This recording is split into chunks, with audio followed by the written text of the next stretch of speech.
Ya, Bapak Ibu, sebelum saya masuk materi pada malam hari ini, kita bahas sedikit terkait tugas 3. Bahwasanya nomor satu, saya minta Bapak Ibu untuk membuat suatu diagram sebab akibat terkait adanya suatu permasalahan. Ada yang tanyakan Bapak Ibu terkait tugas tersebut?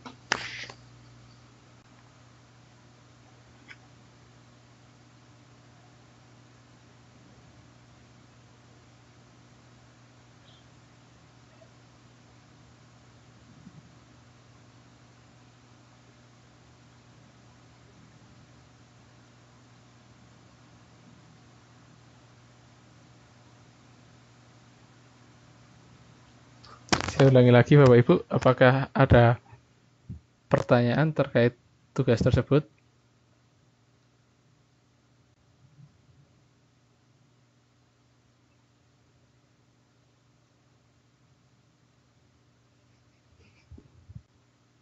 Beberapa dari Bapak Ibu telah mengumpulkan tugasnya. Sedikit evaluasi dari saya, mungkin kalau berkenan diperbaiki silakan, kalau tidak juga tidak apa-apa. Tapi bagi yang belum bisa dijadikan rujukan untuk membuat atau mengerjakan tugasnya. Sebentar. Untuk yang nomor satu saya akan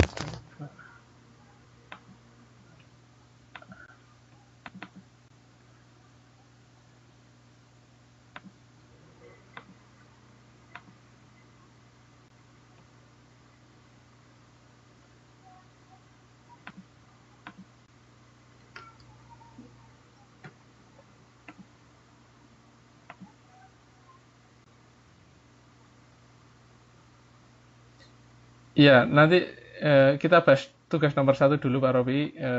Untuk tugas nomor dua, setelah ini akan saya bahas juga.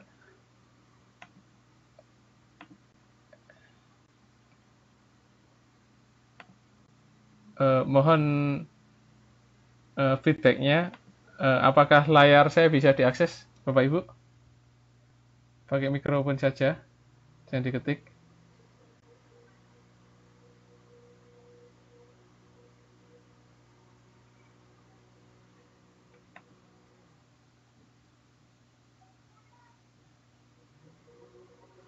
Pak Robi, mohon feedbacknya pakai mikrofon, jangan diketik ya Pak. Halo Pak. Iya, iya kalau bisa, alhamdulillah. Iya, ini Udah bisa Pak. baik baik Bu, terima kasih. Ya, kemarin sesuai yang saya sampaikan bahwasanya tutorial, ketika di tutorial itu menganalisis permasalahan di sini adalah permasalahan kualitas produk DGS. Nah, yang saya kemarin kan permasalahannya adalah COVID-19. Saya ingin Bapak Ibu menganalisis sesuai dengan 5 aspek: manusia, metode, mesin atau peralatan, money atau modal, dan lingkungan. Jadi Bapak Ibu mengikuti ini saja nanti. Jadi ketika di manusianya, apa penyebabnya? Penyebaran COVID-19 bisa sangat cepat sekali. Dari manusianya kurang disiplin. Kenapa manusianya kurang disiplin? Nanti Bapak Ibu jelaskan. Atau dari manusianya meremehkan, careless, atau ceroboh. Nah, itu kan banyak penyebabnya dari sisi manusia. Dari sisi metodenya, eh, belum belum ada metode untuk deteksi virus di udara. Belum ada eh, metode untuk deteksi terjangkitnya virus walaupun dia karier dan lain sebagainya. Itu di metode. Di mesin atau di sini tidak harus mesin tetapi peralatan juga bisa. Peralatan mungkin APD kurang kurang mampu untuk melindungi manusia dari virus atau APD-nya terbatas dan lain sebagainya. Jadi sekali lagi Bapak Ibu menganalisisnya berdasarkan manusia, metode, mesin atau peralatan, uang atau modal, dan lingkungan. Jadi kemarin sekilas saya lihat tugas Bapak Ibu tidak mengacu pada manusia, metode, peralatan atau mesin, modal dan environment, tapi lebih ke sifat sifat sifat dari penyakitnya, sifat dari virusnya, terus bagaimana dampaknya. Saya harap Bapak Ibu menganalisisnya seperti dengan kerangka yang seperti ini.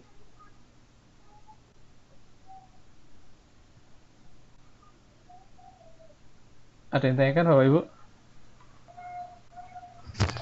Silakan jika ada yang tanyakan.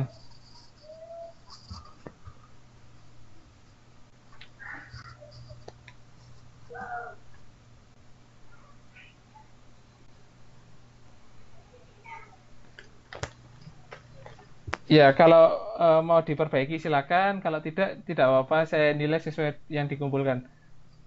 Tidak ada masalah.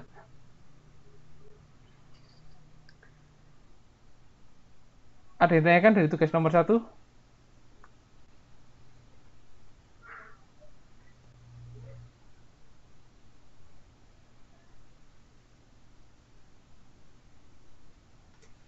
Ya, terima kasih Pak Robi. Untuk Bapak Ibu yang lain bagaimana? Ya, benar, mengambil dari 5M.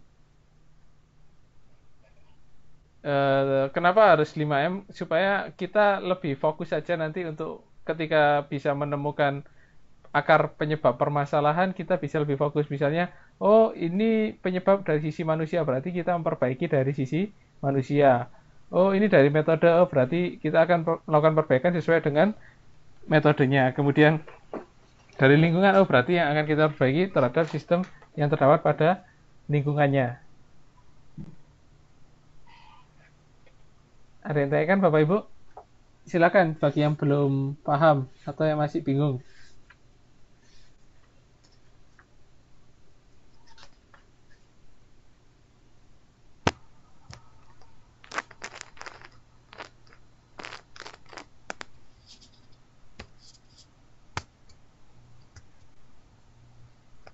Ya, syukurlah Bu Puspita kalau sudah paham.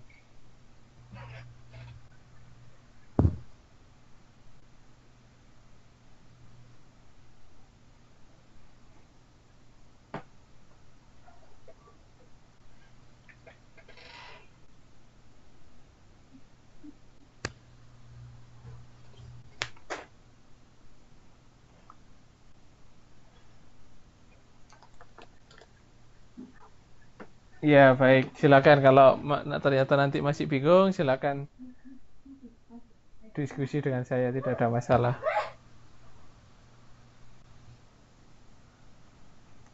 Ya, untuk nomor nomor 2 Bapak Ibu, saya minta Bapak Ibu menganalisis menggunakan diagram Pareto. Mungkin Bapak Ibu bingung untuk membuat diagram Pareto. Mungkin saya akan sedikit memberikan contoh.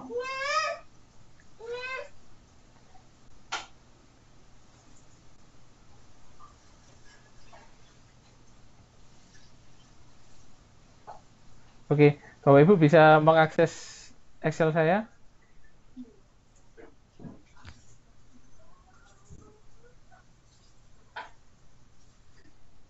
Mohon feedback-nya Bapak Ibu melalui mic. Masih loading, Pak. Oke.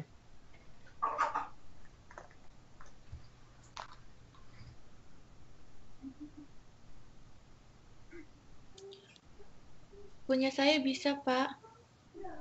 Baik. Kalau dari handphone jadi kendala ya? Uh, Saya dari handphone bisa, Pak. oh iya, mungkin Bu Puspita di refresh dulu.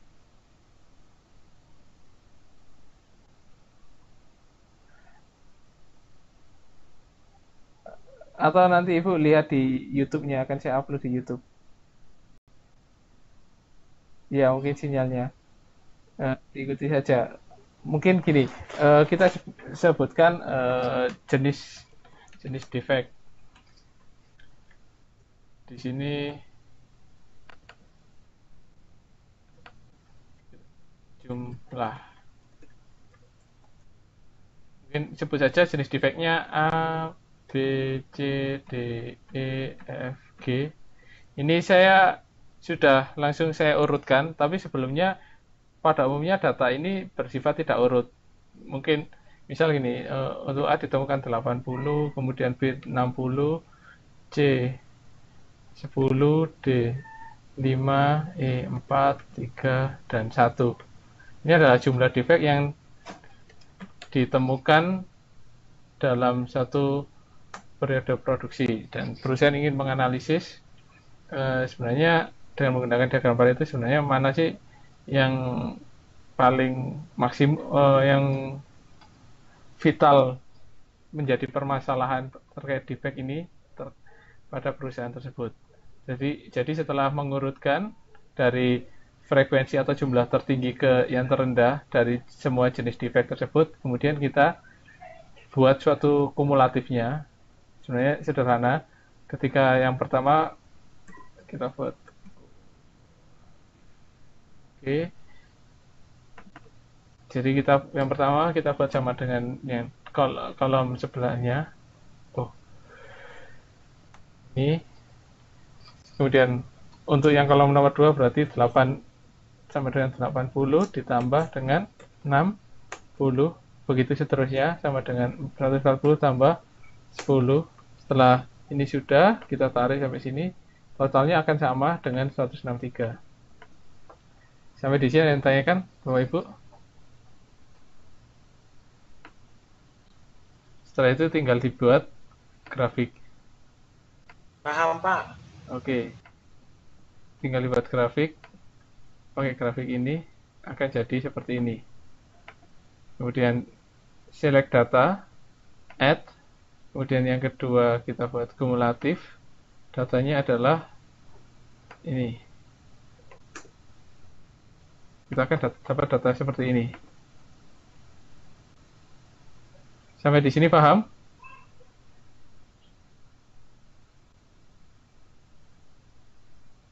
Setelah itu kita akan merubah tipe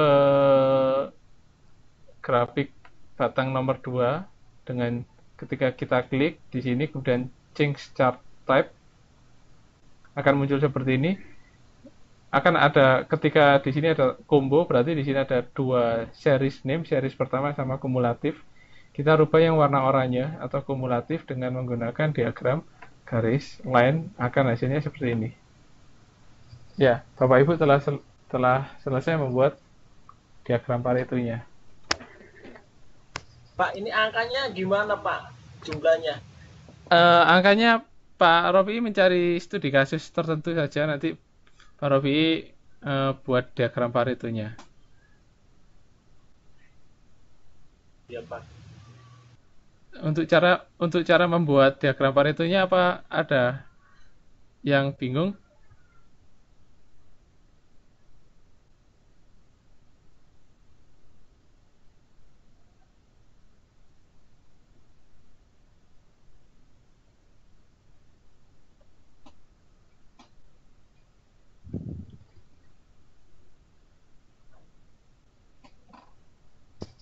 Silakan kalau ada yang tanyakan.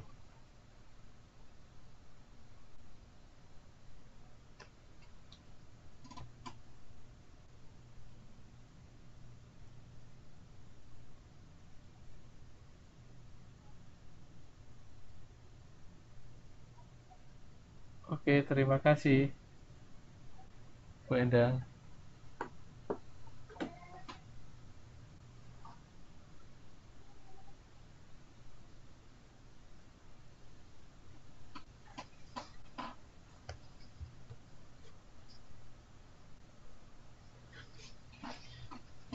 Boleh Bu, untuk studi kasus Ibu sendiri boleh, dari internet juga boleh, tapi kalau studi kasus Ibu sendiri nanti harapannya bisa lebih real dan logis ya Bu.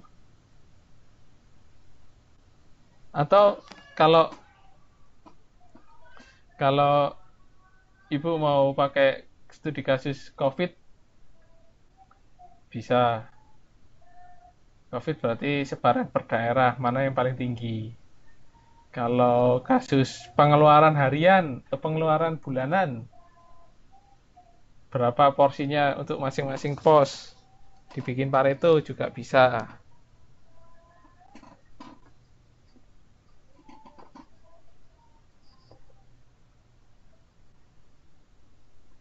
Ditanyakan? Silakan.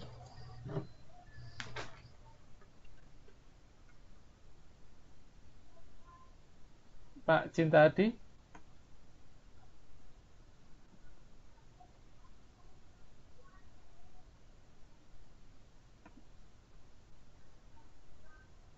Satu band, Pak. Ada yang tanyakan, Pak?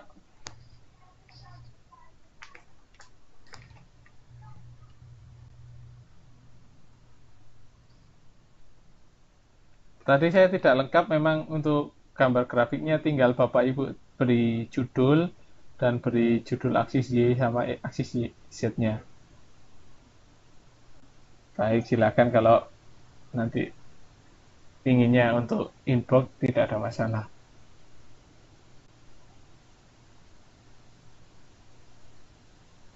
Ada yang tanyakan?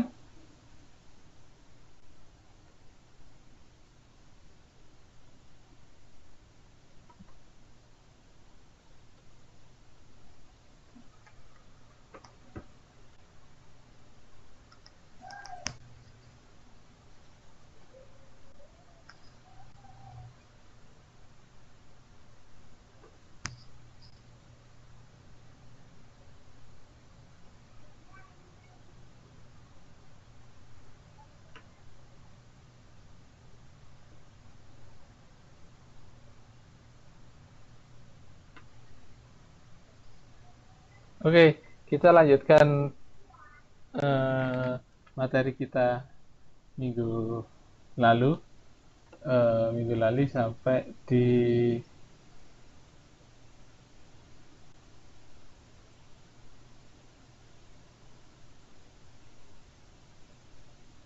Pareto. Ya, Bapak Ibu telah mengetahui untuk penerapan secara analisis data kualitatif dengan affinity diagram, tree diagram, dan cause effect diagram. Kemudian yang ini kita masuk ke penerapan atau analisis data yang bersifat kuantitatif, yang kemarin juga sudah kita pelajari, salah satunya dengan diagram Pareto.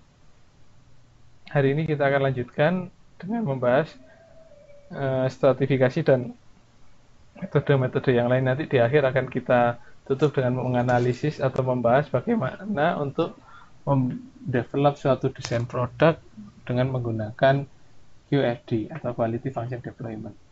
Ya, Bapak Ibu tentu tahu dan pernah melakukan analisis data dengan menggunakan stratifikasi. Apa yang dimaksud dengan stratifikasi adalah suatu cara menganalisis data dengan mengelompokkan atau menggolongkan atau menstratifikasi data berdasarkan faktor-faktor tertentu untuk analisa yang lebih rinci. Jadi, Bapak Ibu, ketika akan ada kemungkinan ketika Bapak Ibu menganalisis suatu sekumpulan data, Bapak Ibu akan kesulitan menganalisis data tersebut karena polanya bersifat acak dan akan sulit sekali dikenali. Ada beberapa langkah, salah satunya adalah dengan melakukan stratifikasi atau pengelompokan data tersebut sesuai dengan karakteristik masing-masing, sehingga berdasarkan pengelompokan itu mempermudah kita untuk menganalisis pola data yang ada dalam sekumpulan data tersebut. Contoh beberapa landasan yang bisa kita gunakan untuk mengelompokkan data. Yang pertama adalah ketika kita menganalisis karyawan di dalam suatu perusahaan, kita mengidentifikasi, oh di sana siapa itu hubungannya dengan yang bersangkutan itu pengelompokan berdasarkan departemen. Oh, si A berada departemen A, departemen si B berada departemen A, si C, departemen A, dan seterusnya. Jadi dengan departemen harapannya nanti sekumpulan individu tersebut akan memiliki suatu pola yang bisa diidentifikasi, tidak seperti berbentuk abstrak. Kemudian apa bisa dilihat dari jenis komplain, kategori, dan alasan untuk melakukan suatu aktivitas. Kemudian kapan bisa berdasarkan indikator atau indeks waktu tertentu, di mana bisa menunjukkan letak atau lokasi dari suatu produk atau individu. Contoh stratifikasinya, ketika di sini kita melihat bahwasanya ada 100 unit produk dari suatu perusahaan itu ditolak. 100 unit produk dari suatu perusahaan itu ditolak. 100 unit tersebut dihasilkan dari 3 lini produksi, lini A, lini B, dan lini C. Yang mana berdasarkan hasil tersebut diketahui adanya 100 produk yang ditolak. Sehingga ketika tanpa stratifikasi, tanpa adanya pengelompokan, 100 produk yang ditolak itu dianalisis bahwasanya lini produksi A, lini produksi B, dan lini produksi C semuanya bermasalah. Bermasalah terkait jumlah defect. Tetapi ketika setelah dilakukan stratifikasi, ternyata dikelompokkan dari lini produksi A yang reject adalah 15. Dari lini produksi B yang reject adalah 10. Dari lini produksi C yang reject 75. Jadi ternyata yang dominan rejectnya itu adalah dari lini produksi C. Sehingga bisa jadi kita merubah kesimpulan awal kita sebelum stratifikasi, yaitu sebelum stratifikasi kita analisis bahwasanya semua lini produksi bermasalah. Ternyata ketika kita melakukan stratifikasi, yang bermasalah adalah ya semua bermasalah, tapi paling bermasalah di sini adalah lini produksi C karena jumlah defect-nya sampai dengan 75 produk. Sampai di sini ada yang tanyakan perbedaan penggunaan stratifikasi dengan tanpa menggunakan stratifikasi. Silakan.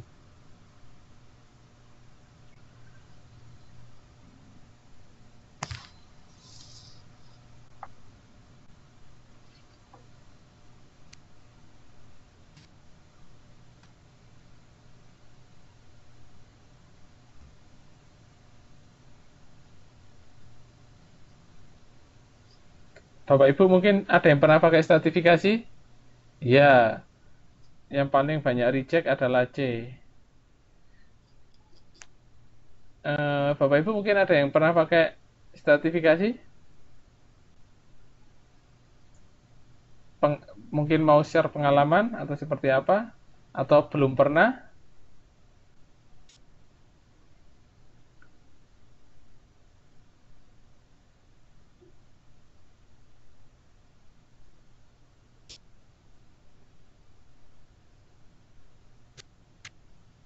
Belum pernah.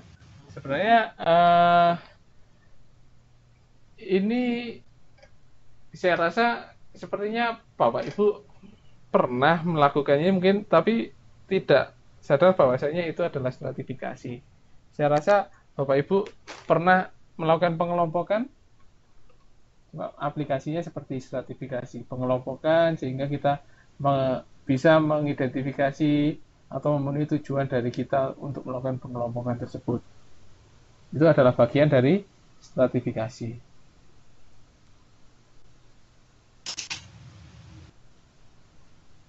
Silakan Pak Robi, mungkin ada yang disampaikan? Tidak ada, Pak. Oke. Paham? Paham. Oke. Ya, ini contoh yang berikutnya. Ketika kita menganalisis penjualan dari suatu perusahaan, oh ternyata penjualan perusahaan tersebut menurun. Berarti kinerja dari seluruh departemen mengalami penurunan. Tapi ternyata setelah dilakukan stratifikasi didapatkan hasil di sebelah kanan. Bahwasanya Nah, kita lihat yang di sebelah kanan, ternyata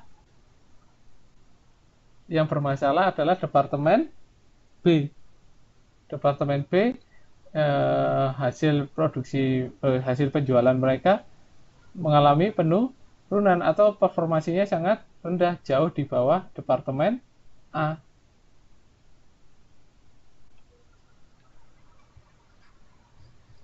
Yang mana ini tentu berbeda dengan kesimpulan kita pertama bahwasanya seluruh departemen A dan departemen B mengalami penurunan. Ternyata setelah distratifikasi hasilnya berbeda. Yang bermasalah adalah yang ada pada departemen B. Terkadang biasanya kita seperti itu, mengeneralisir tanpa melakukan stratifikasi, akibatnya dalam pengambilan keputusan mengakibatkan adanya keputusan yang kurang tepat.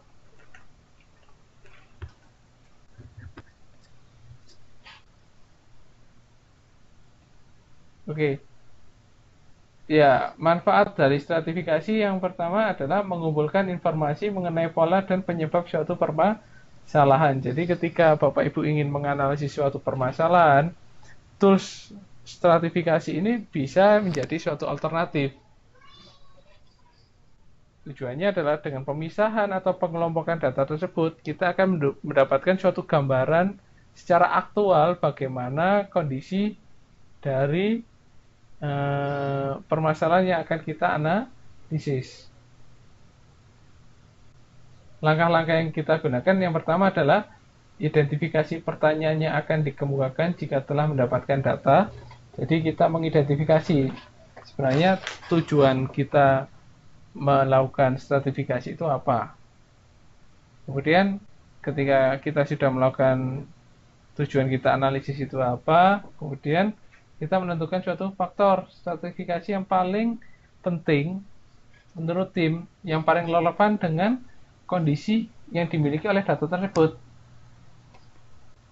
Sehingga berdasarkan faktor tersebut kita bisa melakukan suatu stratifikasi. Kemudian memasukkan faktor stratifikasi ke dalam formulir pengumpulan data. Setelah itu membandingkan dari strata atau kelompok satu dengan strata yang lainnya. Selanjutnya, identifikasi data dari strata mana yang terlihat secara signifikan berbeda dibanding strata yang lain. Dan selanjutnya membuat suatu kesimpulan. Seperti yang tadi, dari jumlah produk reject dan kinerja departemen penjualan, kita bisa mengetahui bahwasanya ternyata permasalahan itu tidak muncul dari semua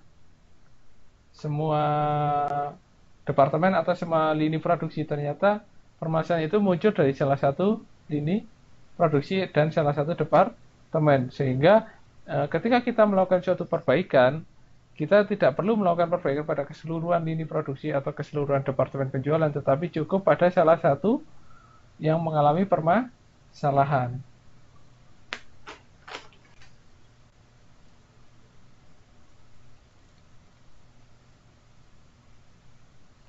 Ya, ini adalah langkah-langkah yang lain yang bisa digunakan untuk membuat suatu stratifikasi. Yang pertama, sepakati permasalahan yang akan dikumpulkan datanya, buat lembar data dalam kolom dan baris sesuai kebutuhan, kemudian menggunakan analisis 5W1H, what, where, who, when, dan how.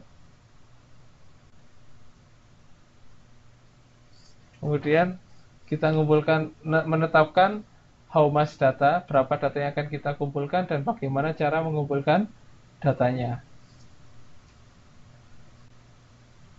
Kemudian hasilnya lembar data untuk pengumpulan data secara real time dan rekapitulasi.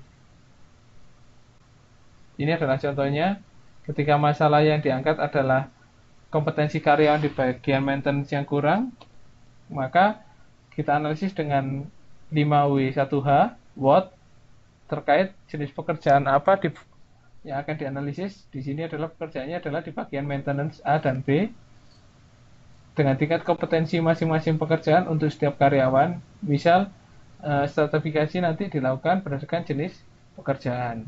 Siapa, Budi, di mana, bagian maintenance, kapan, 1 Juni 2011, kenapa, untuk mengetahui apakah tingkat kompetensi karyawan di bagian maintenance kurang, maka judul dalam lembar datanya nanti adalah data kompetensi karyawan di bagian maintenance.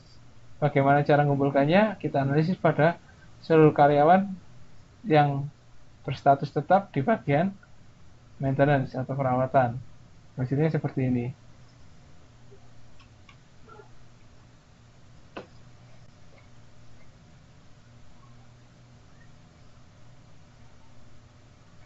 Ya, Bapak Ibu, untuk mengumpulkan seperti ini bisa menggunakan suatu check sheet. Check sheet yang biasanya Bapak Ibu gunakan dalam kayak pemilu. Jadi untuk mengkuantifikasi frekuensi menggunakan tali. Ketika di sini pakai bintang, tapi biasanya kita bisa pakai tali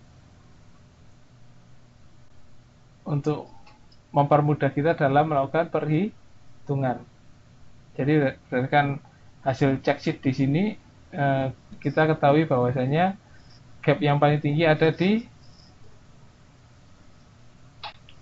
siapa? Jamal. Berarti kita mengetahui kompetensi karyawan. Oh, mohon maaf, bukan Jamal, tapi Didi gapnya yang paling tinggi, sehingga permasalahan tersebut berada pada karyawan yang bernama Didi. Karena target dan aktual selisihnya paling banyak, aktualnya lebih rendah daripada targetnya. Yang paling bagus di sini adalah Cakra, karena aktualnya itu sama dengan target yang ditetapkan. Ya, Cakra untuk yang paling baik. Yang paling buruk adalah Didi.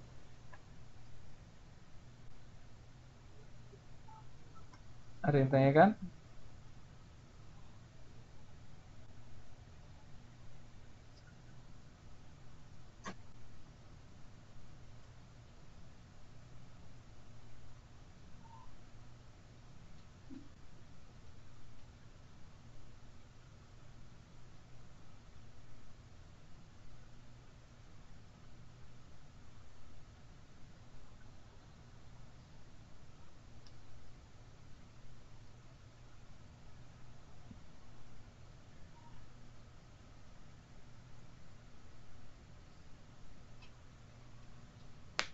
Yang 24 total keseluruhan. Iya, total keseluruhan itu adalah jumlah perhitungan untuk targetnya. Jadi secara keseluruhan targetnya adalah 24, tapi aktual yang terpenuhinya adalah 14. Jadi gapnya yang tidak terpenuhi dari target adalah sebanyak 10. Begitu juga yang pekerjaan B, targetnya juga sama, ada 24, kemudian aktualnya 15, sehingga gap yang tidak terpenuhi adalah 9.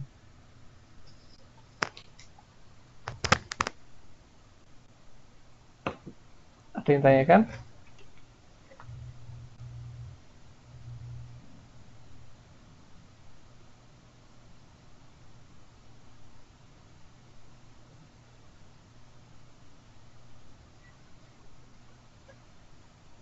Paham Pak Robi?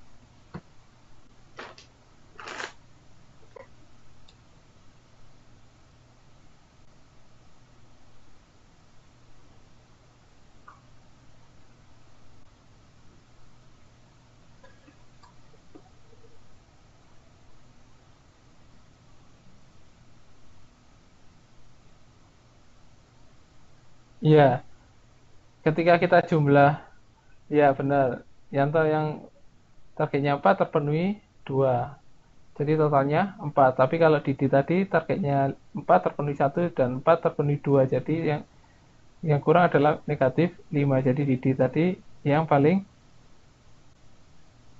tidak bisa memenuhi target.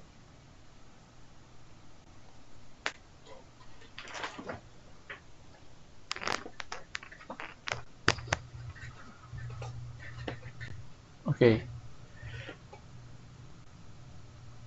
Ya, ini ada contoh yang lain terkait temperatur ruangan yang tidak stabil. Kita analisis dengan check sheet atau lembar data sama menggunakan 5W1H, what, where, who, when, why, dan how.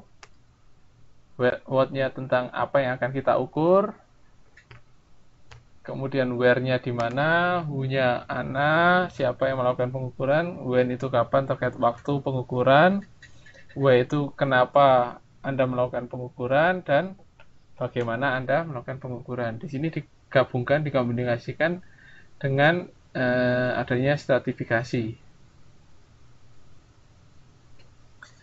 Baik, selanjutnya kita analisis terkait scatter diagram. Scatter diagram adalah suatu diagram yang menunjukkan hubungan antara dua variabel. Pada umumnya terdapat 3 hubungan antara dua variabel. Yang pertama adalah hubungan sebab akibat. Artinya adalah ketika ada suatu perlakuan terhadap suatu variabel, maka akan berdampak pasti pada variabel yang berikutnya. Berarti ada hubungan antara variabel satu bersifat terikat dan yang satu bersifat bebas, independent variable dan dependent variable. Bisa jadi ketika ada gravitasi bumi, maka apel akan jatuh. Nah, apel jatuh pasti akan ke bawah. Nah, hubungan seperti ini bisa jadi adanya suatu saling mempengaruhi. Jatuh pastinya ke bawah. Yang kedua adalah hubungan yang bersifat kebetulan. Bila dilakukan suatu tindakan terhadap variabel satu, maka belum tentu akan ada dampak terhadap variabel yang lain. Bisa ada suatu dampak atau bisa jadi tidak. Akibatnya di sini muncul suatu probabilitas atau kemungkinan. Yang ketiga, ada hubungan korelasi. Bila dilakukan suatu tindakan, maka ada kemungkinan terjadi dampak variabel yang kedua. Jadi sama yang tadi hubungannya antara 1 dan 0, kalau yang ini adalah hubungannya ada probabilitas di antara 0 dan 1. Ya, ini ada 2 bentuk hubungan. Yang pertama slope positif, yang kedua adalah slope negatif. Yang kiri bersifat positif karena apa? Ketika ada perubahan variabel X, di sini variabel X pada sebelah kiri adalah advertising atau iklan. Variabel Y-nya adalah penjualan. Jadi, kalau kita lihat ketika biaya iklan yang dikeluarkan semakin tinggi, maka hasil penjualan juga akan semakin tinggi. Maka slope-nya akan berbentuk positif.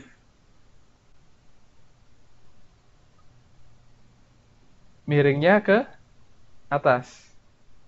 Jadi dari awalnya berada di bawah, kemudian di akhirnya titiknya berada ada perubahan nilai sales atau penjualan. Penjualannya yang ketika di X awal, sebelumnya di titik awal itu penjualannya rendah, tapi di titik yang akhir penjualannya akan lebih tinggi.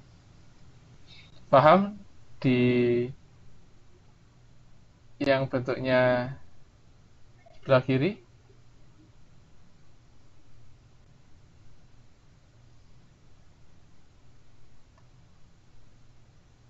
Kemudian yang bentuknya sebelah kanan ada suatu hubungan negatif. Jadi ketika ada perubahan pada variabel X dengan penambahan variabel X, ternyata yang terjadi variabel terdekatnya atau y-nya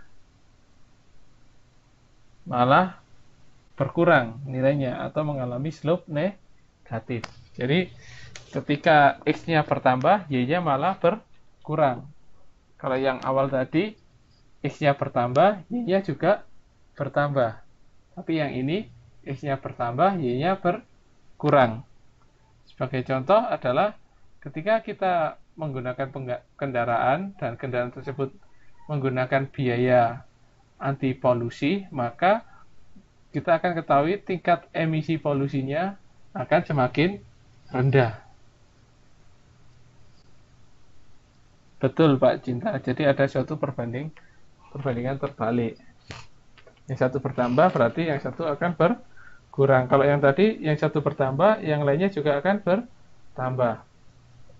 Mungkin ada yang bisa memberikan contoh Bapak Ibu terkait kasus ini?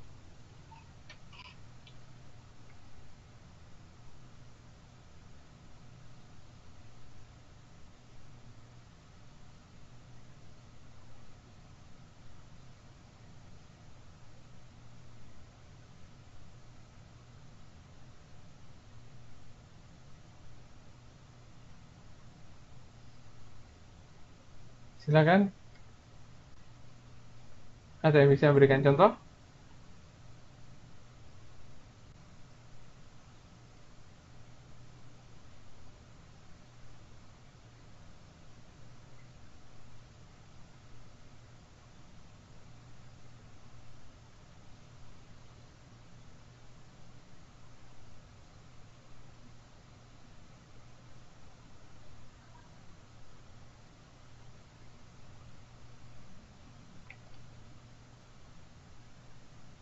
Atau masih bingung Bapak Ibu?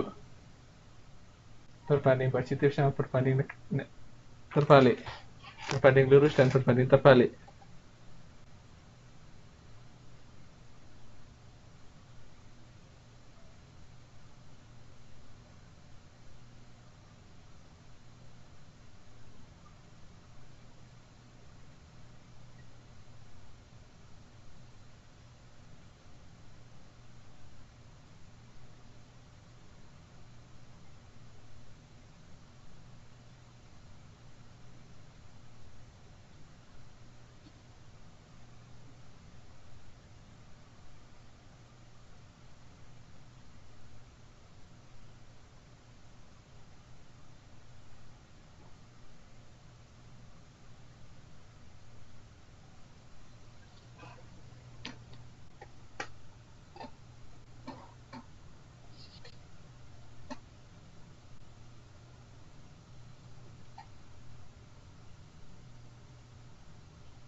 Oke, saya lanjutkan.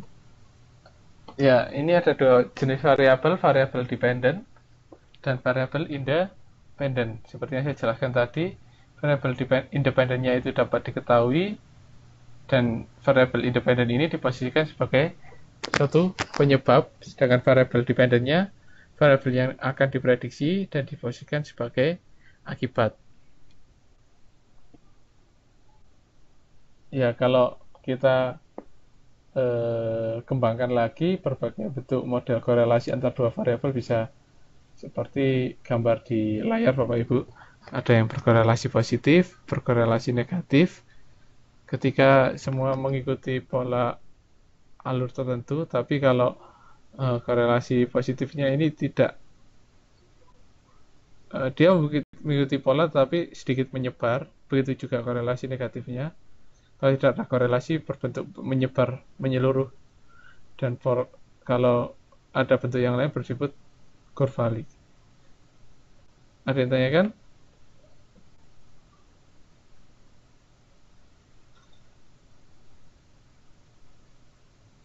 Ya, definisinya diagram ini menggambarkan hubungan korelasi antara dua variabel faktor saling berhubungan atau berkorelasi. Manfaatnya adalah menyajikan data untuk menginformasikan suatu hipotesis apakah variabel saling berhubungan atau berkorelasi.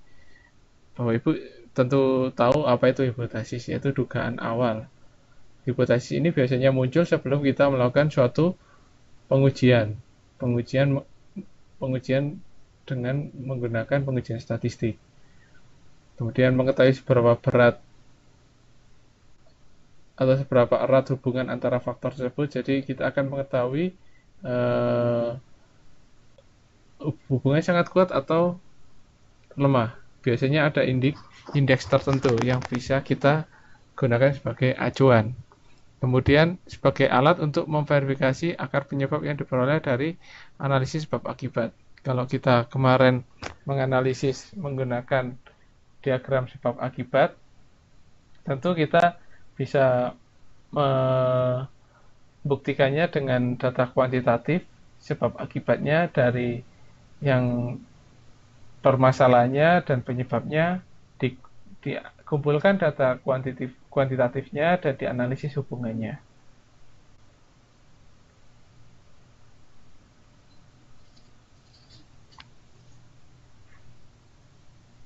Ya, ini adalah langkah-langkahnya. Tetapkan dua variabel yang akan diteliti korelasinya, yaitu variabel X dan variabel Y. Kemudian variabel X merupakan variabel independen dan variabel Y merupakan variabel dependen. Kemudian kita tentukan sumber data atau dari mana data itu diperoleh untuk setiap pasangan X dan Y.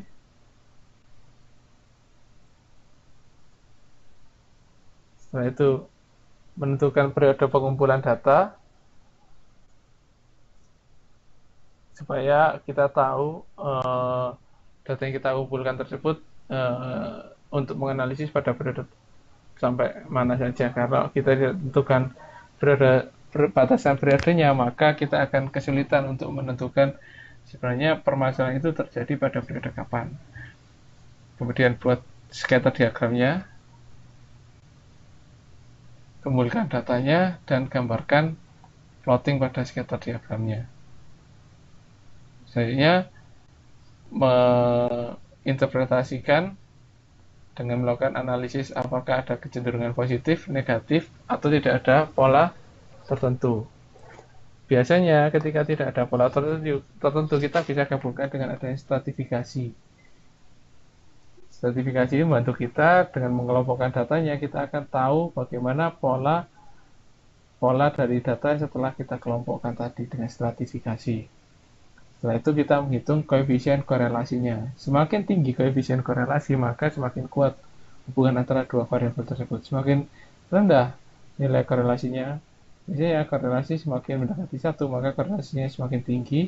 Semakin mendekati 0, maka korelasinya akan semakin rendah. Ya, dalam analisa korelasi, maka kita bisa melihat, meramalkan, dan menyimpulkan hubungan antara dua variabel atau lebih. Dengan diketahui korelasi antara dua variabel atau lebih, maka perubahan variabel yang satu dapat diketahui dari variabel yang lain. Sehingga dalam menganalisis suatu sebab akibat terhadap suatu permasalahan, kita bisa mengestimasi ketika kita melakukan suatu perubahan pada variabel penyebabnya, maka harapan kita terhadap perubahan yang terjadi pada variabel akibat, kita akan bisa memprediksi atau mengetahuinya. Ada yang tanya kan?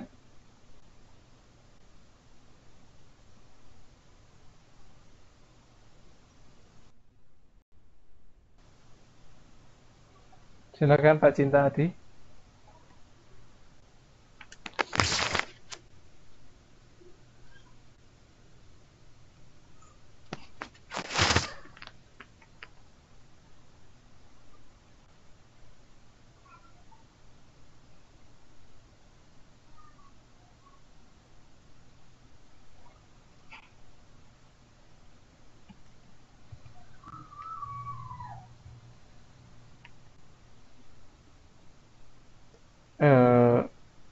Contohnya variabel antara Pak Cinta Adi.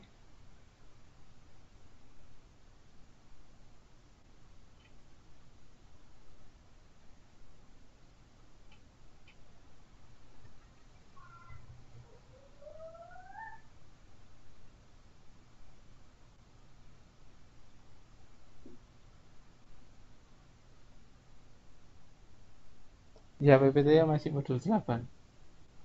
Variabel antaranya seperti apa, Pak Cita tadi? Apa bisa bisa dengar, Pak? Iya, bisa. Misalnya gini, ketika kita ingin meningkatkan penjualan, kita meningkatkan promosi. Berarti kan kalau kita tidak ada variabel antara, berarti dengan meningkatnya promosi maka akan meningkatkan penjualan. Berarti kan ada korelasi. Ya. Nah, tetapi kalau misalnya ada variabel antara kan di situ ada semacam ada variabel lain yang mempengaruhi antara promosi dan penjualan, misalnya kemampuan daya beli, terus misalnya preferensi konsumen, gitu Pak. Oh, sebenarnya kalau kita lihat variabel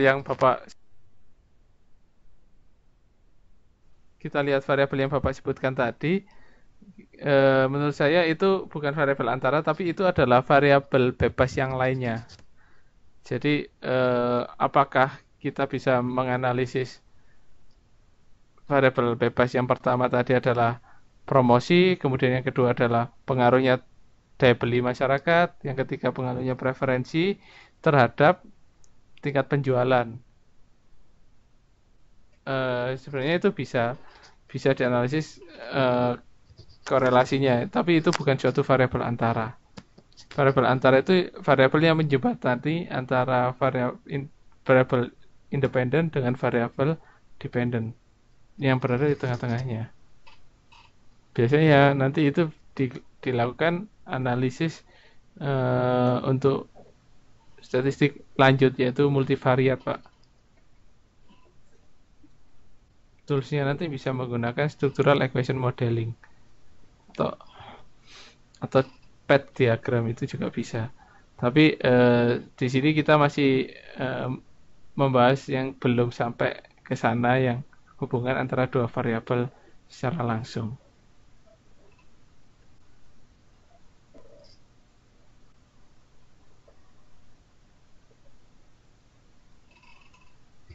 Ya, sebenarnya di S1 pun belajar, Pak, tapi tidak, ini biasanya yang belajar seperti ini teman-teman di statistik, Pak, di jurusan statistik itu belajar.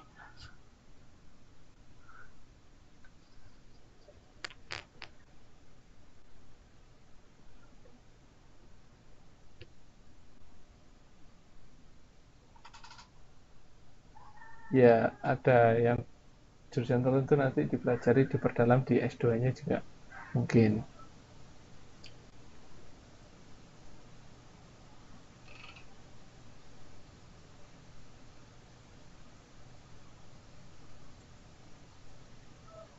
Ya, korelasinya itu adalah antara negatif 1 sampai dengan 1 untuk ukuran korelasinya. Semakin kuat maka semakin mendekati negatif 1 atau semakin mendekati ke 1. Semakin ke 0 maka nilai korelasinya semakin rendah.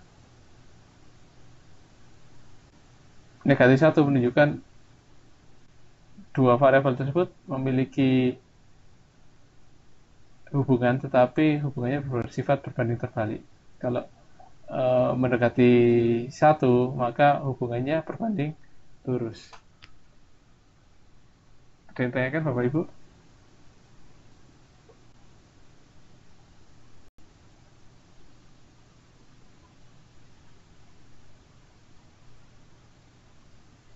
Ya, ini contoh seperti yang saya jelaskan barusan. Ketika X-nya lebih besar daripada 0, korelasinya positif. Kalau lebih kecil daripada 0, korelasinya bersifat negatif.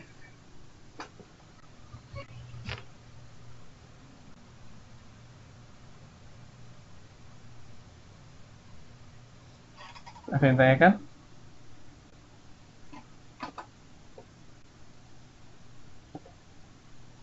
Ya, kalau Bapak Ibu ingin untuk menganalisis korelasi, ada hubungannya juga dengan regresi. Bapak Ibu ada yang tahu nggak perbedaan antara korelasi dengan regresi?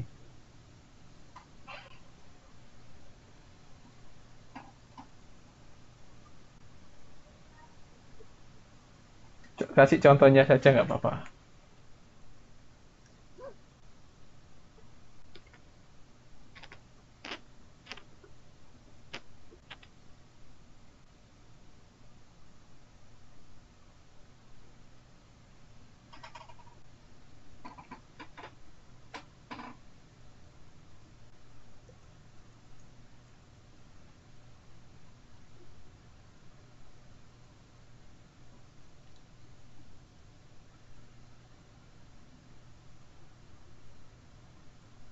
Eh, ya silakan. Bagus dulu. Bedanya korelasi dan regresi.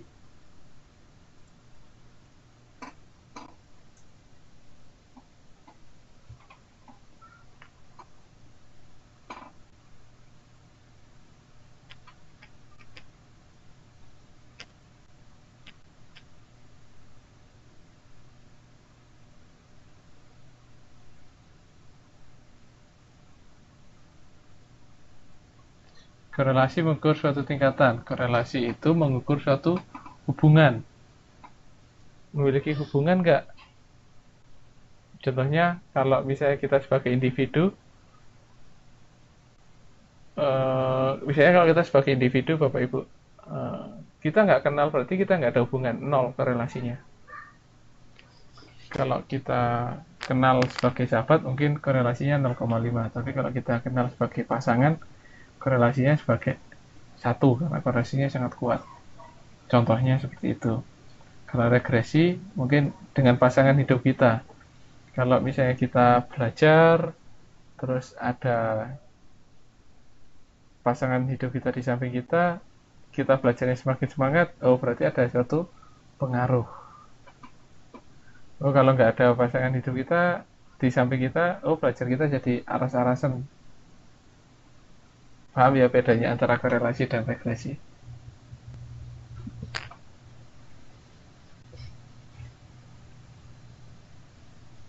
Kalau regresi mungkin lebih dari satu variabel.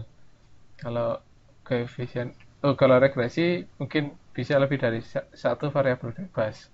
Kalau koefisien korelasi menghubungkan antara dua variabel.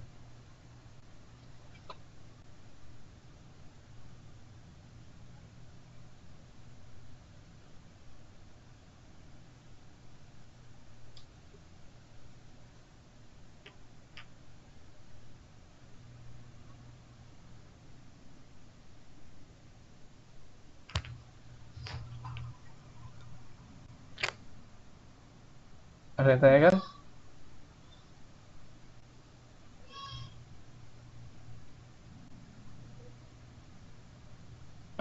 Regresi nanti akan memunculkan dalam bentuk persamaan pengaruhnya.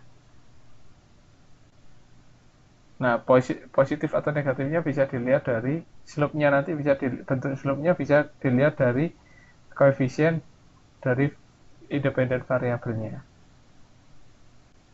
Nanti Bapak bisa belajar lebih lanjut di statistik.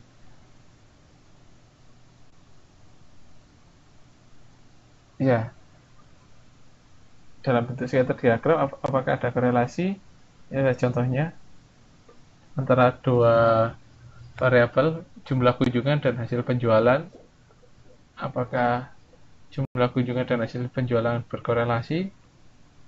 Tapi juga bisa dianalisis regresinya. Kita gambarkan dalam bentuk scatter diagram. Oh, ternyata nilai korelasinya 0,5.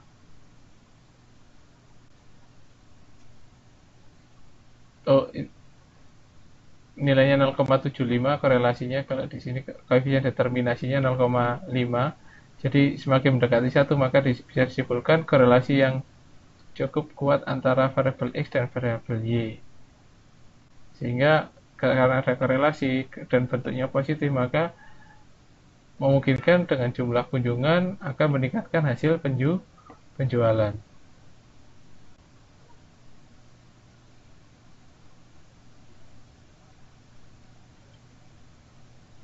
Kalau seperti ini, scatter diagram yang awalnya belum ada stratifikasi, mungkin bentuknya akan random. Bingung apakah ada korelasi atau tidak. Kalau lihat dari bentuknya, pola datanya di sini tidak ada korelasi karena menyebar. Tapi setelah Stratifikasi, oh ada kemungkinan bentuk tertentu dari tiga kelompok ini.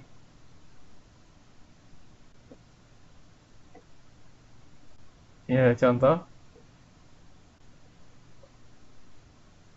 menggambarkan korelasi antara dua variabel. Mana yang paling tepat garis regresinya untuk menggambarkan korelasi? Adalah yang paling mendekati ke garis regresinya. Semakin dia menyebar atau tidak mengikuti pola garis regresinya, maka dia semakin tidak tepat untuk menggambarkan garis regresi. Iya benar, figur 3. Ada yang tanyakan Bapak Ibu sampai di sini?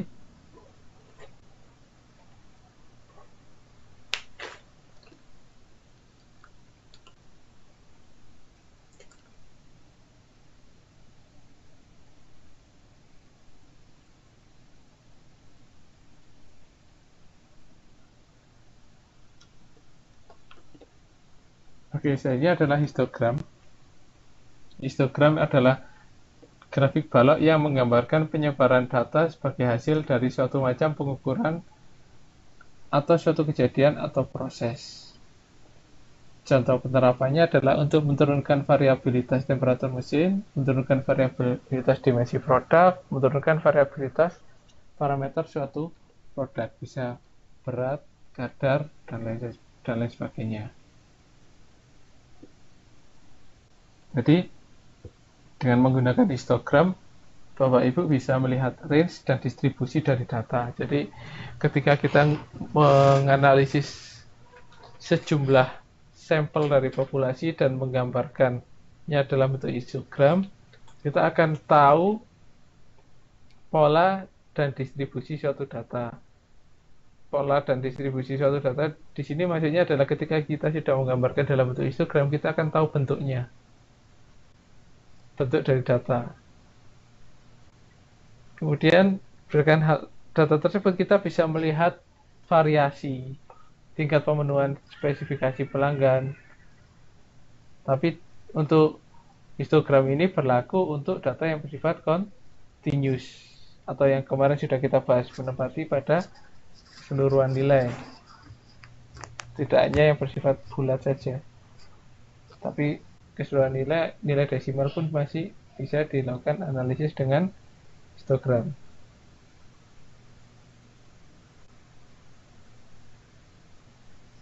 Langkahnya, kumpulkan dan tabulasikan data continuous sejumlah n data, urutkan data dari data yang terendah hingga nilai tertinggi, kurangi nilai tertinggi dengan nilai terendah. Jadi ketika Bapak Ibu menganalisis data continuousnya, Bapak Ibu menentukan datanya yang hasil pengukurannya yang tertinggi dan terendah berapa. Setelah itu nilai tertinggi dikurangi dengan nilai terendah. Setelah itu kita menghitung berapa jumlah balok yang akan kita gambarkan dalam histogram tersebut dengan indikator K. K itu adalah akar dari N.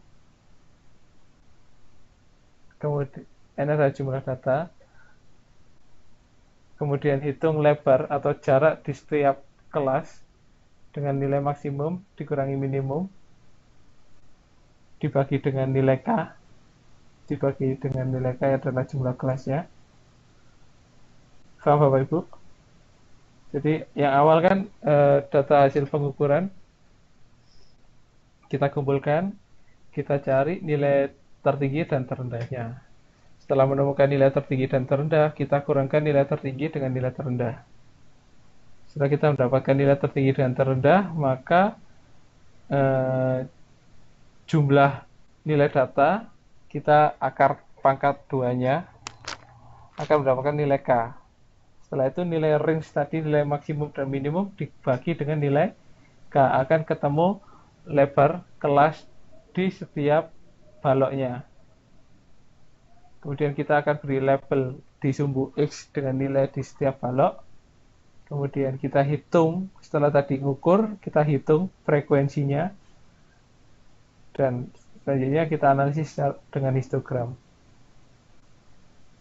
Ini ada contohnya. Ini 407,2, 406,8, 400,1 itu adalah hasil pengukuran.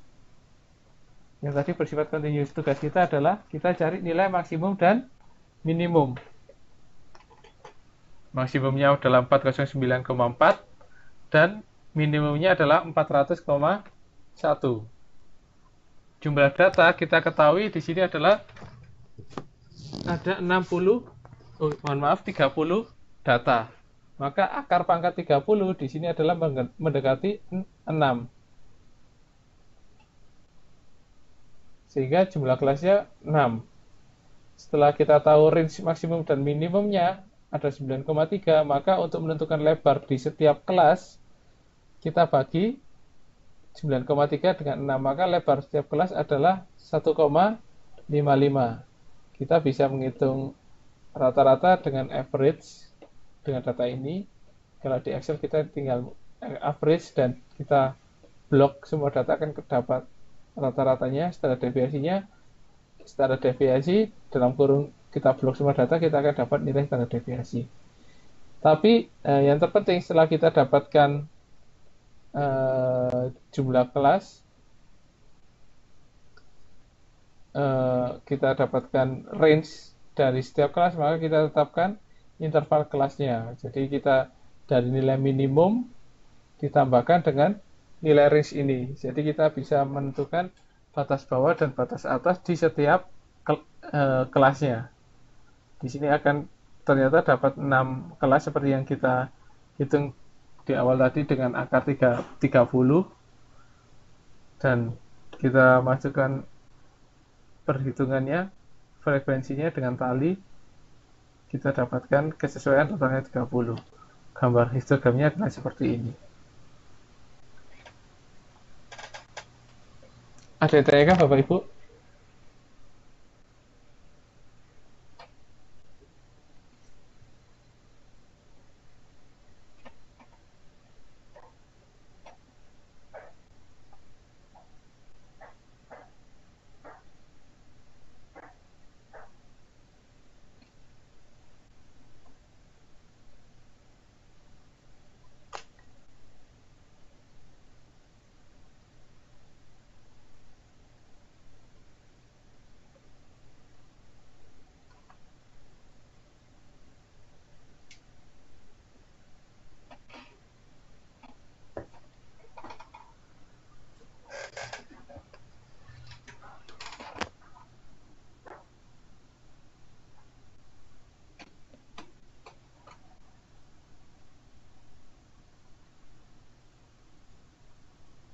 Bapak Ibu yang lain mana yang aktif? Masih Pak Cita, Pak Ropi'i, Bu Yunia.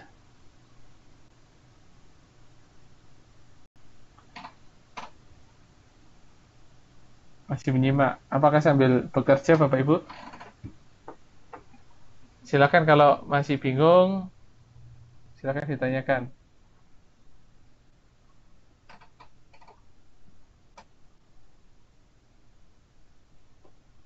Ya, ini adalah bagaimana cara kita menganalisis histogram. Bila ada spesifikasi, buat garis batas spesifikasi untuk membandingkan distribusi dari histogram dengan batas spesifikasi yang ditentukan.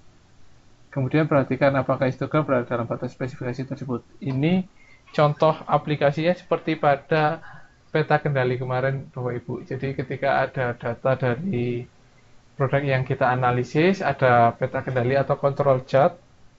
Ketika kita ada suatu batas spesifikasi, maka kita bisa menggambarkan histogramnya. Selama data histogramnya bersifat continuous, hasil pengukuran untuk produknya. Bisa untuk peta kendali variabel. Kemudian membandingkan histogram dengan spesifikasi ini lebih lanjut dianalisa dengan pengukuran capability process index. Jadi indeks kapabilitas proses ini bisa Bapak pelajari lebih lanjut, Bapak Ibu pelajari lebih lanjut di materi pengendalian kualitas. Jadi sebenarnya kapabilitas proses ini diukur setelah kita menganalisis dengan peta kendali.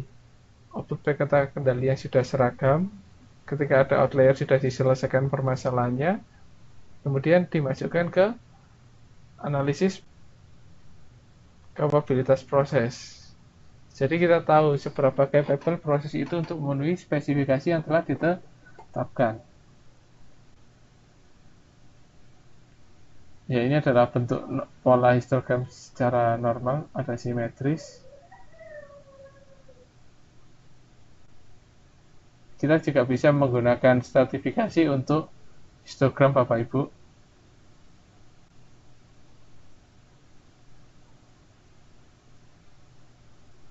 Ya, ini ada contohnya ketika dua mesin kita pisah, mesin satu yang garisnya nyambung dan mesin 2 garisnya putus-putus, kita akan tahu pola distribusi dari dua mesin ini. Ada yang tanyakan? Jika tidak ada, kita masuk ke QFD. QFD atau Quality Function Deployment merupakan suatu metode yang digunakan untuk merencanakan dan mengembangkan produk secara terstruktur yang memungkinkan tim pengembangan mendefinisikan secara jelas kebutuhan dan harapan pelanggan dan mengevaluasi kemampuan produk jasa secara sistematik untuk memenuhi kebutuhan dan harapan tersebut. Jadi berangkatnya adalah dari customer need Bapak Ibu untuk membangun quality function deployment. Dari customer need, kemudian kita sesuaikan dengan kemampuan teknis perusahaan kita. Setelah itu kita analisis hubungannya. Setelah itu kita benchmark dengan kompetitor. Kemudian bagaimana kinerja dari perusahaan tersebut, itu kita analisis berdasarkan kinerja kompetitor untuk memenuhi kebutuhan ekspektasi pelanggan tersebut. Begitu juga berdasarkan respon teknis, ketika ada suatu spesifikasi teknis, seberapa bagus perusahaan kita bisa, kapabilitas mesin kita bisa memenuhi dari harapan respon teknis tersebut, kita buat pemeringkatan untuk pembandingannya. Sehingga kita bisa menentukan suatu performance standar nanti pada suatu produk yang akan kita gunakan untuk memenuhi harapan pelanggan tersebut. Nah, di dalam manajemen kualitas, QFD ini merupakan alat atau kendaraan bagi penerapan TQM dan program perbaikan mutu yang penerapannya berkaitan dengan proses produksi dan atau proses pemberian pelayanan. Jadi karena QFD ini ke spesifikasi produk, ke desain produk, jadi kaitannya adalah nanti dengan proses produksi.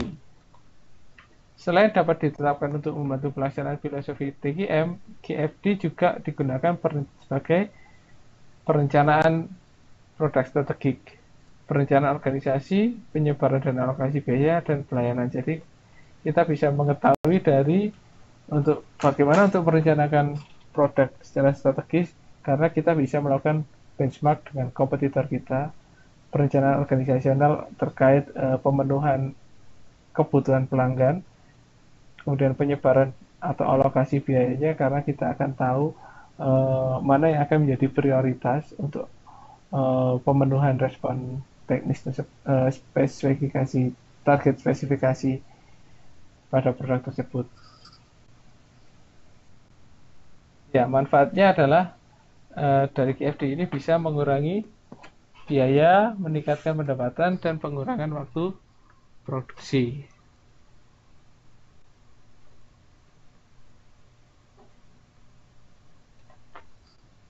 Dalam pengurangi biaya ini,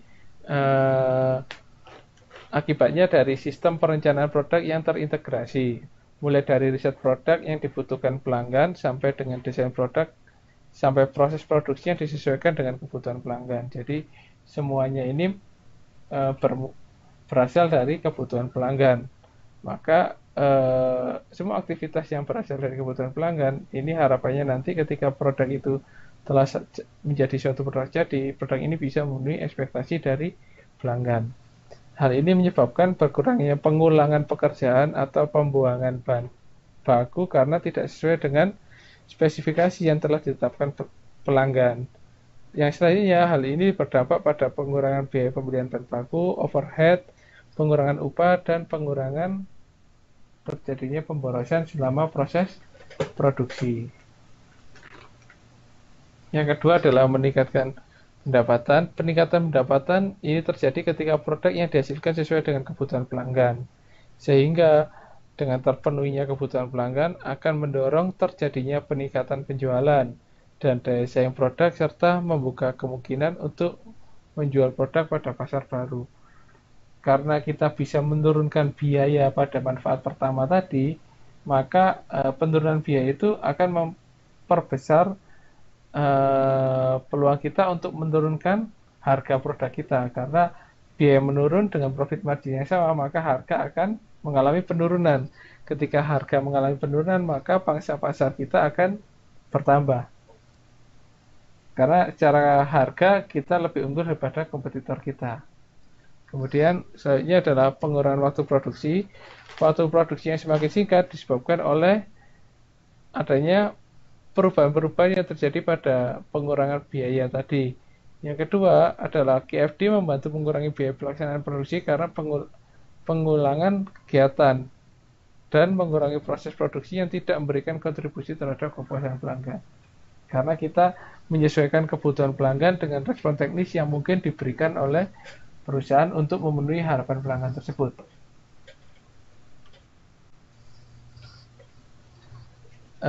Ini manfaat QFD menurut Sullivan, bahwasanya manfaatnya yang pertama adalah customer focus, yaitu mendapatkan input dan umpan balik dari pelanggan mengenai kebutuhan dan harapan pelanggan. Hal ini penting karena performansi suatu organisasi tidak akan terlepas dari pelanggan apabila pada pesaing juga melakukan hal yang sama. Jadi manfaatnya adalah kalau kita memenuhi kebutuhan pelanggan, kita bisa memenangkan apa yang diharapkan pelanggan. Karena dalam persaingan bukan tidak mungkin kebutuhan pelanggan itu juga ditangkap oleh kompetitor. Maka perusahaan yang bisa menangkap kebutuhan pelanggan adalah perusahaan yang akan memenangkan persaingan.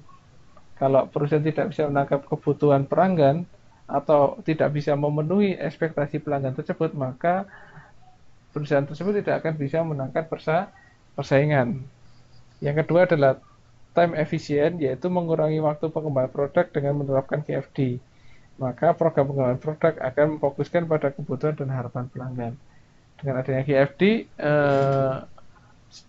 akan membantu tim desain untuk membuat suatu kerangka bagaimana suatu spesifikasi dari suatu produk itu terbentuk sesuai dengan ekspektasi atau harapan pelanggan. Yang ketiga adalah time oriented, yaitu QFD menggunakan pendekatan yang berorientasi pada kelompok. Semua keputusan didasarkan pada konsensus dan keterlibatan semua orang dalam diskusi dan pengambilan keputusan dengan teknik brainstorming. Jadi dengan brainstorming harapannya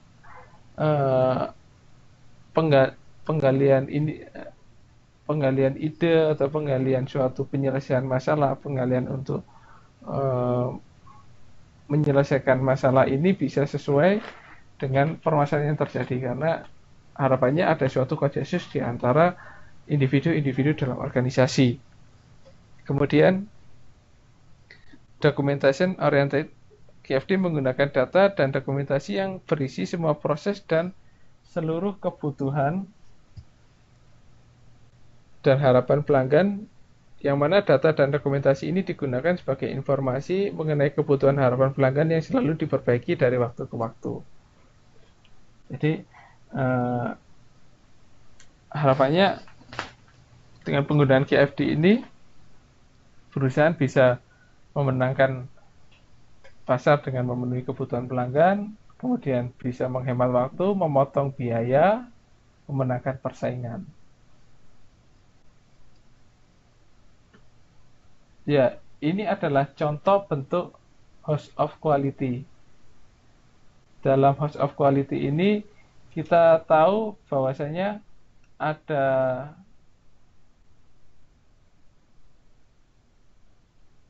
6 ruangan dalam rumah kualitas ini, yang mana nanti akan kita bahas satu persatu.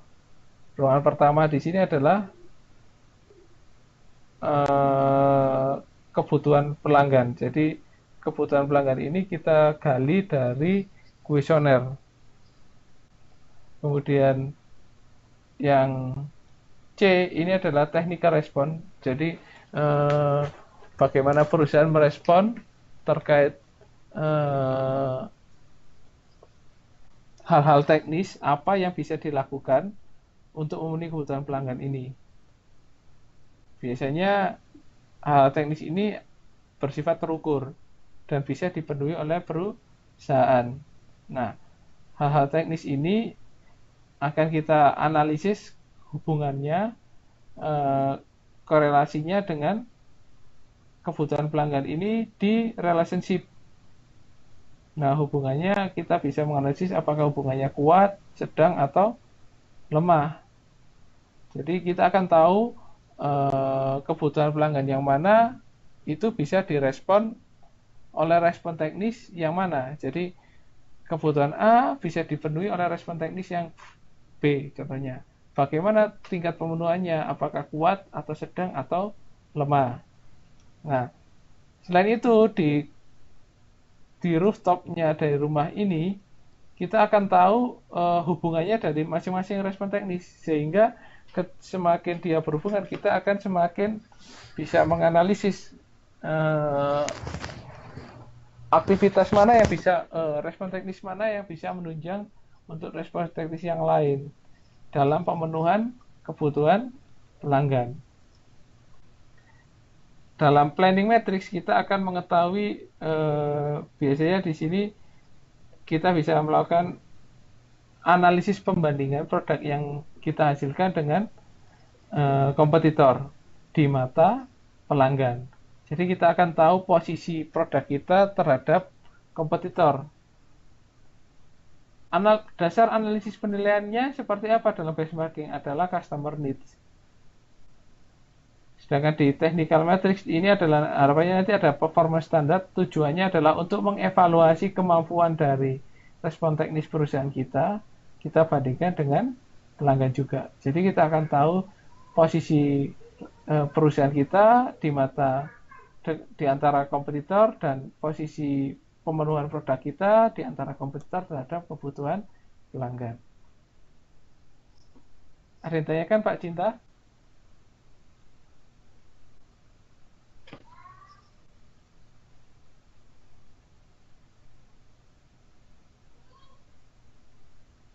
Pak, bisa dengar? Ya, bisa.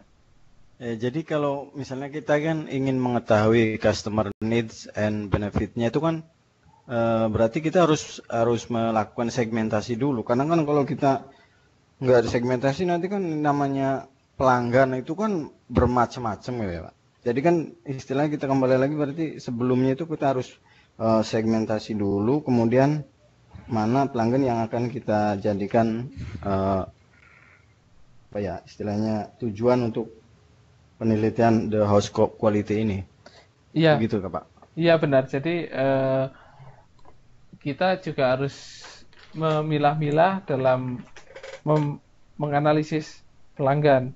Jadi tidak semua pelanggan kita analisis. Seperti yang disampaikan oleh Pak Cita Adi, kita analisisnya adalah memang pelanggan yang merupakan target dari pasar di mana produk ini akan dijual. Jadi kita bisa melakukan pembatasan dengan adanya segmentasi pasar, dan memang ini umum dilakukan. Jadi kita dilakukan segmentasi, targeting, dan positioning. Kita akan tahu siapa yang jadi target pasar kita dan posisi produk kita di mata pelanggan seperti apa. Ya, terima kasih Pak Cinta. Ada yang tanyakan lagi?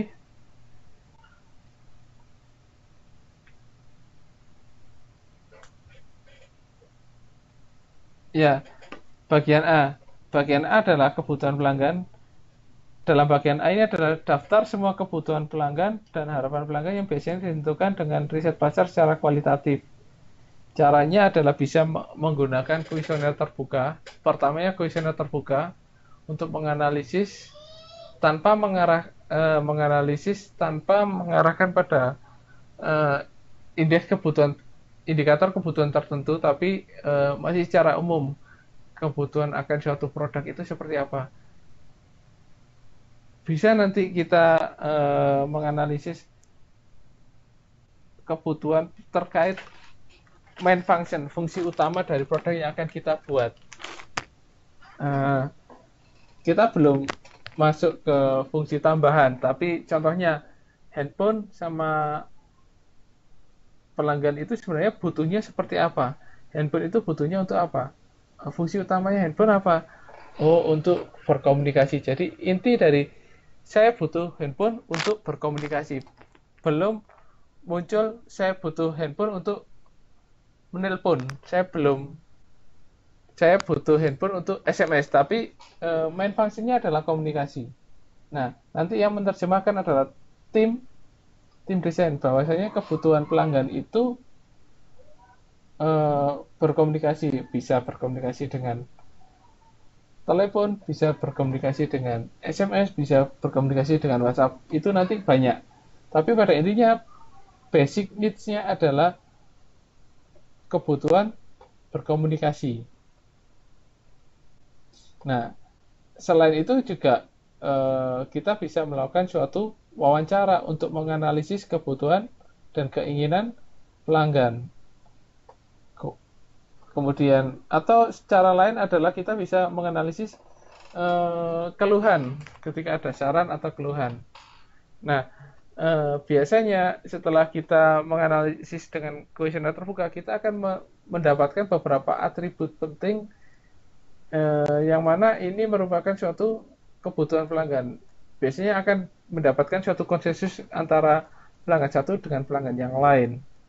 Nah, setelah itu dibuat lagi suatu kuesioner yang lebih tertutup. Tadi kan terbuka, masih memungkinkan sekali banyak masukan, banyak kebutuhan yang belum kita analisis sebelumnya akan muncul. Kemudian kita buat suatu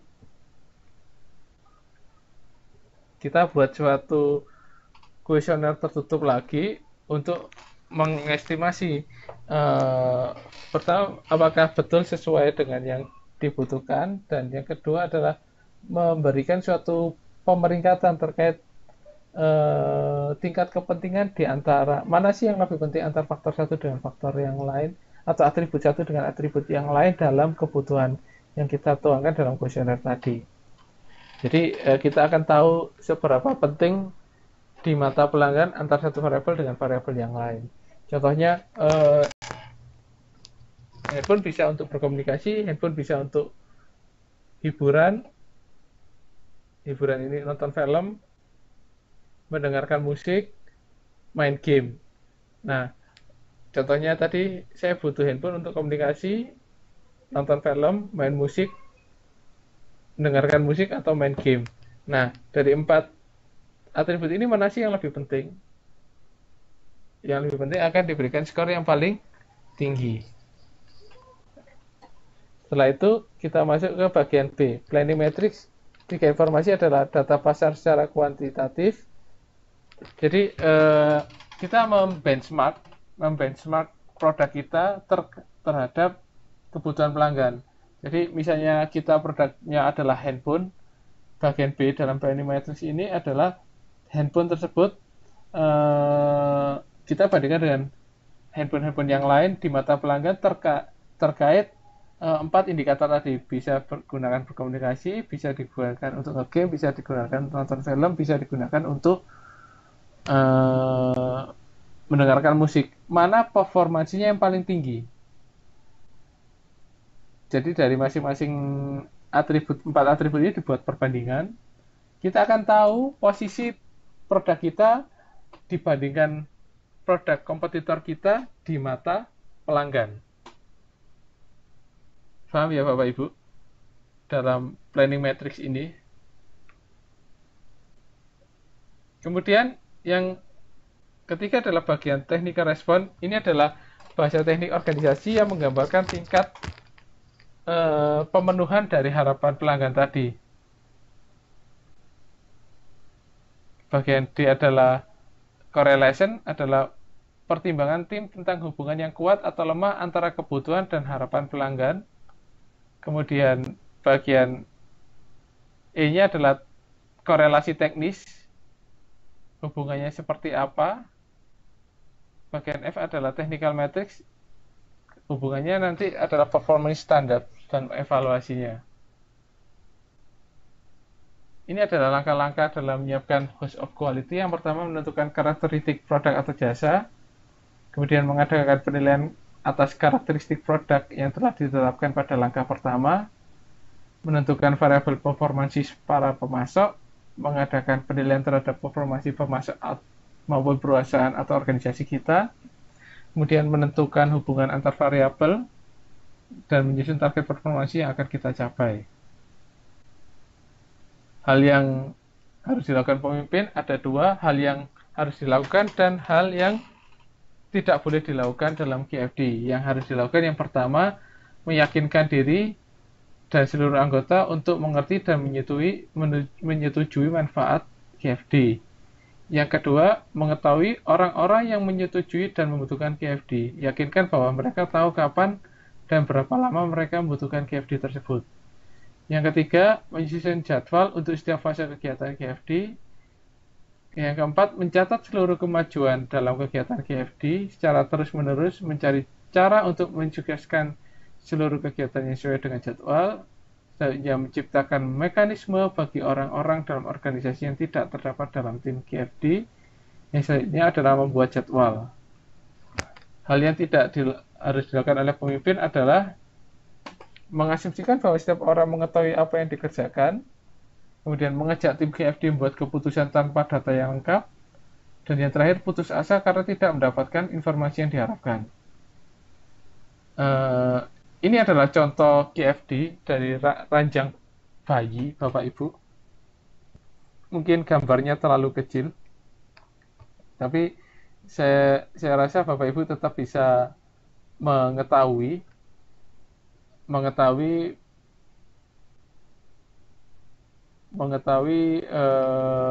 terkait bagaimana rumah kualitas ini dibangun. Sebenarnya ini cukup menarik Bapak Ibu kalau Bapak Ibu menggunakan ini untuk penelitian dalam pengembangan produk, karena dalam QFD ini kita membandingkan banyak aspek di dalam perusahaan untuk menganalisis respon teknis yang dibandingkan dengan kinerja kompetitor. Di sini adalah aspek bagaimana kita memenuhi ekspektasi kebutuhan pelanggan ini, dan kita melakukan pemeringkatan yang mana nanti dari respon teknis ini akan membuat suatu target spesifikasi yang mana bisa untuk menghasilkan suatu desain produk yang baru. Harapannya dengan adanya desain produk ini akan memenuhi kebutuhan pelanggan. Dari contoh ini ada yang ditanyakan Bapak Ibu?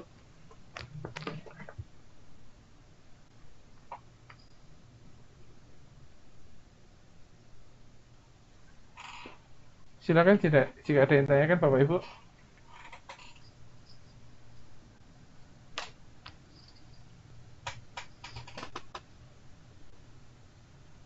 Halo? Bapak Ibu masih dengar suara saya?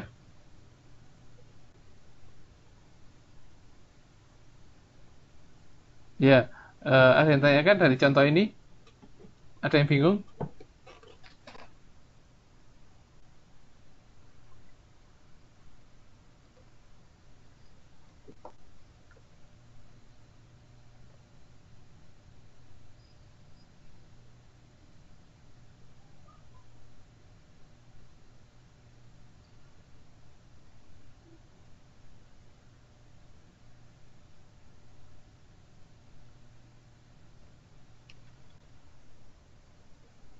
Oh iya, tidak apa-apa. Ya, ini adalah contoh dari House of Quality Bapak Ibu. Jadi sebenarnya kalau mau menganalisis ini itu biasanya kalau di mahasiswa itu ini jadi satu topik skripsi tersendiri. Dan ini cukup menarik karena kita bisa benar-benar mendesain suatu produk baru. Tapi harus diingat Bapak Ibu, jangan sampai desainnya itu sudah.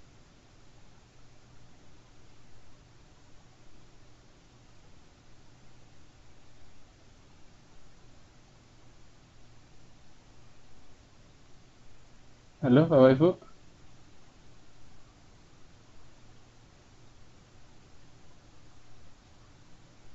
masih dengar suara saya?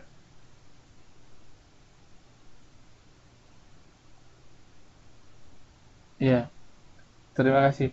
Jadi jangan sampai desain ini tuh muncul dulu baru matriks ini menyesuaikan dari desain Bapak Ibu. Tidak, harapannya adalah desain ini benar-benar muncul setelah Bapak Ibu menganalisis dengan rumah kualitas ini. Kalau dilihat memang agak sedikit rumit, tapi sebenarnya kalau kita mengerjakan step by step itu akan ada suatu runtutan yang bisa kita ikuti sehingga tidak menyulitkan kita dalam menganalisis. Ada yang tanyakan? Silakan kalau ada yang tanyakan.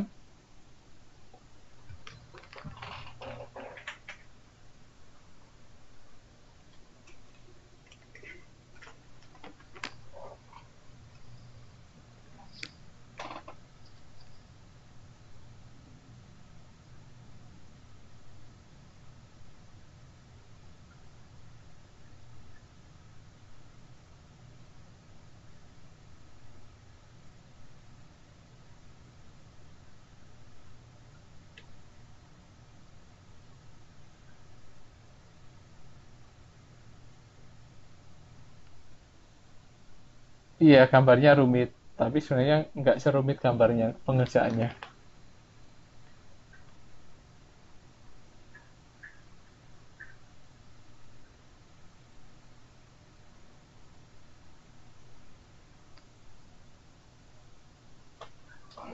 Ya, tetap harus ada uji prototipe. Sebenarnya ini hanya dalam desain produk, ini hanya salah satu bagian fase saja, tapi nanti setelah itu ada pengujian prototipe Pak Cinta Adi.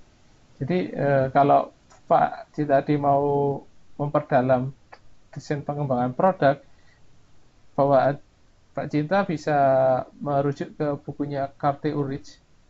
Di sana step pengembangan produk itu lengkap sampai tahapan pengujian pada prototipe. Jadi langkahnya tidak berhenti di sini. Nanti akan sebenarnya gambar desainnya model itu tidak hanya seperti ini, akan ada banyak alternatif desain model yang nanti akan diujikan dan dievaluasi lagi. Jadi sebenarnya tahapannya masih ada panjang, tapi di sini adalah salah satu tahapan penting untuk menghasilkan suatu alternatif desain produk. Tapi di sini memunculkan suatu spesifikasi, target spesifikasi yang mungkin dihasilkan dari HOG ini. Jadi tidak secepat itu Pak Cinta kita hasil produksi langsung kita pasarkan, tidak, tapi produksi, tapi kita harus melakukan pengujian terhadap prototipe.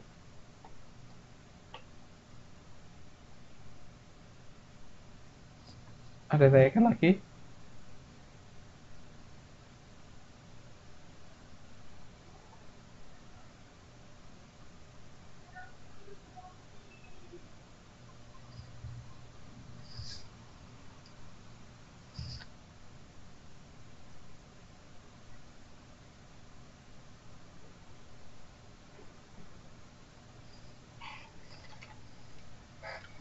Ada yang tanyakan lagi Bapak Ibu?